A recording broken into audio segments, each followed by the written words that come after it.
غدیر خم کے میدان میں جب وہ اعلان ولایت ہو گیا، من کنت مولا فہذا علی مولا، جس کا میں مولا ہوں یہ علی اس کے مولا، جب یہ اعلان ہو گیا، اس کے بعد رسول نے خالی اس ڈکلیریشن اور ولایت کو انف نہیں سمجھا، بلکہ کہا کہ one by one every person, جتنے غدیر کے میدان میں سب ایک ایک کر کے، ایک ساتھ ایک کراؤڈ، ایک موب، ایک مجمع، ایک ہجوم نہیں، ون بائی ون سب آئیں گے اور علی کے ہاتھ پر ہاتھ رکھ کر علی کی بیعت کریں گے۔ کیونکہ بہت سارا اگر مجمع ہو، لوگ چلے جا رہے ہیں، دوڑے دوڑے جا رہے ہیں کوئی چیز کرنے یا دیکھنے، تو ایسے لوگ بھی ہوں گے جو کہیں گے ہم کو پتہ ہی نہیں کیا ہو رہا تھا، سب جا رہے تھے ہم بھی چلے گئے۔ اور جو پیغمبر نے اسپیچ کی تھی من کنت مولا فہذا علی مولا، بہت بڑا کراؤڈ تھا، 120,000، 1,20,000 کا مجمع بتایا جاتا ہے، یا خالی 20,000 جو بھی ہو، لیکن جب اسپیچ ہو رہی ہو تو بہت سے لوگ یہ کہہ سکتے ہیں اچھا رسول نے یہ کہا تھا، ہم بہت دور سے آواز نہیں آ رہی تھی،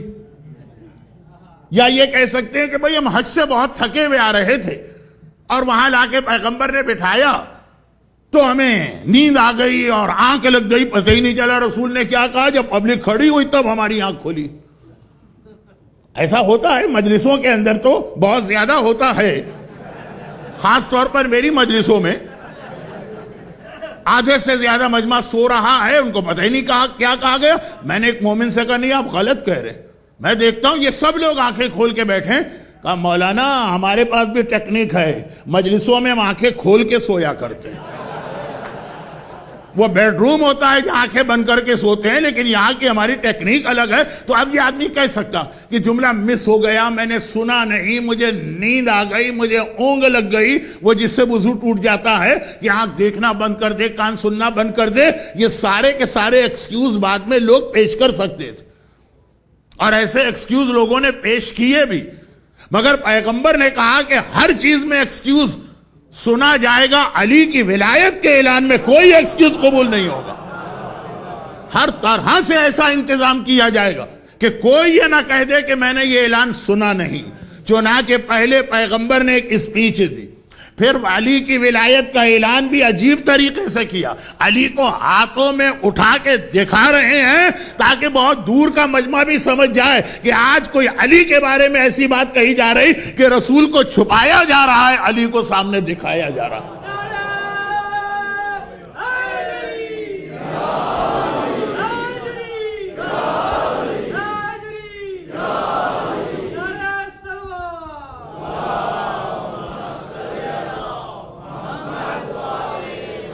مگر پھر بھی کوئی یہ کہہ سکتا تھا، تو پیغمبر نے ایک ٹینٹ لگوایا، باقی سب لوگ میدان میں بیٹھے ہیں، کیسی گرمی تھی، کیسی دھوپ تھی، یہ آپ علماء سے ابھی سن چکے۔ جشن عید غدیر ایام ازا سے 12 دن پہلے ہوا ہے، سن چکے ہیں آپ۔ ٹینٹ پیغمبر نے لگایا، مولا کو لے کر اس میں گئے اور ایک ایک آدمی کو آرڈر دے کے گئے کہ سب ایک ایک کر کے آئیں گے، علی کے ہاتھ پر ہاتھ رکھ کر یہی جملہ کہیں گے کہ آج سے آپ میرے مولا ہو گئے۔ بڑے بڑے صاحبان ایمان تو چھوڑیے، منافقین کو بھی کہنا پڑا، بخن لگا یبن ابی طالب اصبحت مولا یا مولا کل مؤمن و مومنہ، مبارک ہو ابو طالب کے بیٹے، آج آپ میرے بھی مولا ہو گئے، ہر مومن اور مومنہ کے بھی مولا ہو گئے۔ ہر ایک کو یہ کہنا پڑا، پیغمبر نے کہا کہ ہاتھ پہ ہاتھ رکھ کر بیعت کرو۔ یہاں پہ دو چھوٹی سی باتیں بتا دوں اگرچہ، پہلی بات تو بہت اہم ہے، اس کو ڈیٹیل کے ساتھ لینا چاہیے اور شاید آئندہ اسپیچز میں اس پر ایک پوری مجلس ہوگی، وہ یہ ہے کہ یہ غدیر خم میں علی کی ولایت کا اعلان ہو رہا،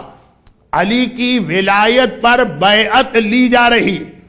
ایک ایک کو اپنی زبان سے کہنا پڑ رہا کہ آج آپ میرے مولا ہو گئے۔ پیغمبر نے صرف اور صرف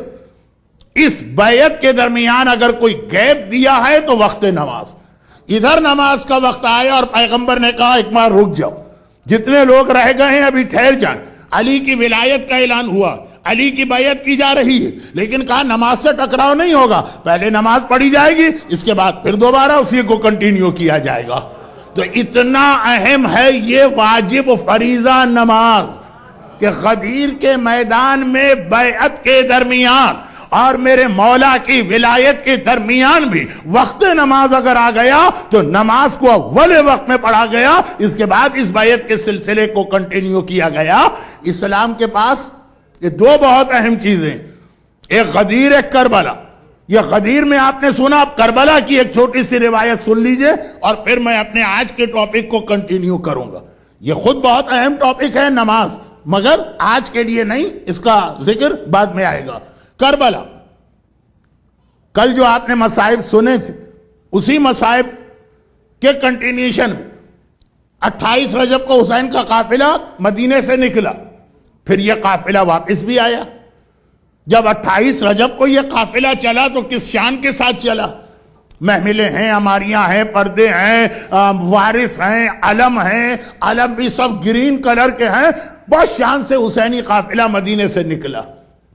لیکن جب یہ قافلہ واپس آیا ہے تب کس طرح سے یہ قافلہ واپس آیا؟ مردوں میں تو خالی ایک مرد واپس آیا، اس لیے مدینے کے سارے لوگ پرسہ دینے کے لیے وہیں جمع ہو گئے۔ لیڈیز میں تو یہ تھا کہ کچھ شہزادی زینب کے پاس گئیں، کچھ ام کلثوم کے پاس، کچھ لیلا کے پاس، کچھ کبرا کے پاس، مرد تو سارے ایک جگہ گئے۔ اور ان میں سے پرسہ ڈیورنگ پرسہ، عاشورے کے دن جو آپ دوسری زیارت پڑھتے ہیں وہ زیارت پرسہ کہلاتی ہے، تعزیت والی زیارت۔ ہم اور آپ پرسہ پیش کر رہے ہیں تو اب مدینے کے لوگ وارث کے پاس آ کے پرسہ دے رہے، اس میں ایک آدمی نے ایک سوال کر لیا، بہت ہی سمپل سا آدمی لگ رہا ہے کہ امام معصوم سے ایسا سوال کیا، کہا کہ مولا سجاد یہ بتائیے کہ آپ کا جو قافلہ گیا تھا مدینے سے، میں اس دن بھی یہاں تھا، آئی وٹنس ہوں، آج آپ واپس آ رہے ہیں تب بھی میں یہاں ہوں، اور یہ جو مجھے اتنی ایک چینج نظر آ رہی کہ مردوں میں سوائے آپ کے کوئی نہیں، علم بھی دیکھتا ہوں تو پہلے گرین تھے آج بلیک ہیں، اتنا بتائیے کہ جس پرپس کے لیے آپ کا بابا کربلا گیا تھا تو آپ جیت کر آئے، کامیاب ہو کے آئے، اس مقصد کو پورا کر کے آئے، یا یہ کہ گئے بھی، ساری قربانی بھی دی اور پتہ چلا کہ ناکام ہو گئے؟ یہ بدتمیز آدمی جسے اتنا پتہ نہیں کہ امام معصوم سے کس طرح بات کی جاتی ہے۔ لیکن ہر قسم کے لوگ رسول کے پاس بھی ہوتے تھے اور امام کے سامنے بھی ایک سوال کر لیا، اگرچہ ہم اس آدمی کو یوں کنڈیم کر رہے ہیں اس کے اسٹائل پر، لیکن اس نے ایسا سوال کر لیا کہ ہم اس کو پریز بھی کر رہے ہیں کہ تمہارے سوال نے کربلا کا ایک اینگل اور ہم پر واضح کر دیا۔ جب اس نے کہا کہ مولا بھرا ہوا قافلہ لے کے گئے، لٹا ہوا قافلہ لے کے آئے، سارے مرد شہید ہو گئے بجز آپ کے، صرف اتنا بتائیے کہ کامیاب ہوئے کہ ناکام، مقصد پورا کر کے آئے کہ جس مقصد کے لیے گئے تھے قربانی بھی دی اور وہ مقصد بھی پورا نہیں ہوا؟ امام نے کہا کہ میں تیرے سوال کا جواب تو دے دوں گا لیکن ایک کام میرا کر دے، اور وہ یہ ہے کہ یہ ہے میرے جد کی، میرے نانا کی مسجد، 2 رکعت نماز مسجد میں پڑھ کے آ جا۔ وہ آ گئے، مولا آپ میرے سوال کا جواب دیجئے۔ کہا کہ اب تجھے کون سے جواب چاہیے، تجھے جواب مل چکا ہے۔ حیران ہو کر کہتا ہے مولا آپ نے تو کچھ کہا ہی نہیں، بس یہ کہا کہ جاؤ نماز پڑھ کے آؤ، کہا یہی تیرے سوال کا جواب ہے۔ قیامت تک جب تک اس دنیا میں نماز پڑھی جا رہی ہے، یہ نماز میرے بابا کی وکٹری کا اعلان ہے، میرے بابا کی فتح کا اعلان ہے۔ یہ نماز خود ایک پروف ہے کہ حسین کربلا میں جس مقصد کے لیے گئے تھے اس کو پورا کر کے آئے۔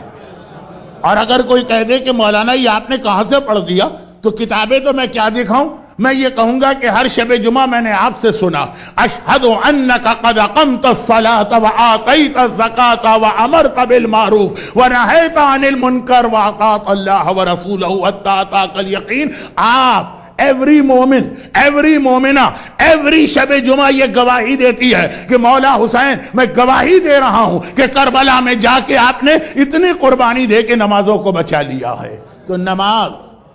غدیر میں ولایت علی کا اعلان اور بیعت ہو، یا کربلا میں حسین کی شہادت کا مرحلہ ہو، وہاں بھی نماز، یہاں بھی نماز مومن کی زندگی میں اول سے آخر تک کی نماز، لیکن باقی باتیں بعد میں ہوں گی۔ غدیر کے حوالے سے ایک چیز تو یہ واضح کرنا تھی کہ پیغمبر بیعت لے رہے اور علی کے ہاتھ پر بیعت لی جا رہی، پھر بھی وقت نماز آتا ہے تو سلسلے کو روکتے ہیں، نماز اور پھر بیعت، یعنی ولایت علی اور نماز دونوں اس طرح سے ملے ہوئے ہیں کہ اس کو الگ نہیں کیا جا سکتا۔ بیعت کر رہے ہو، نماز پڑھ رہے ہو، نماز پڑھ رہے ہو، بیعت کر رہے ہو، نماز سے پہلے بھی علی ہے، نماز کے بعد بھی علی ہے، اور علی کے درمیان اللہ کی بارگاہ میں تمہارا سجدہ۔ برحمتك يا أرحم الراحمين وصلى الله على محمد وآله الطاهرين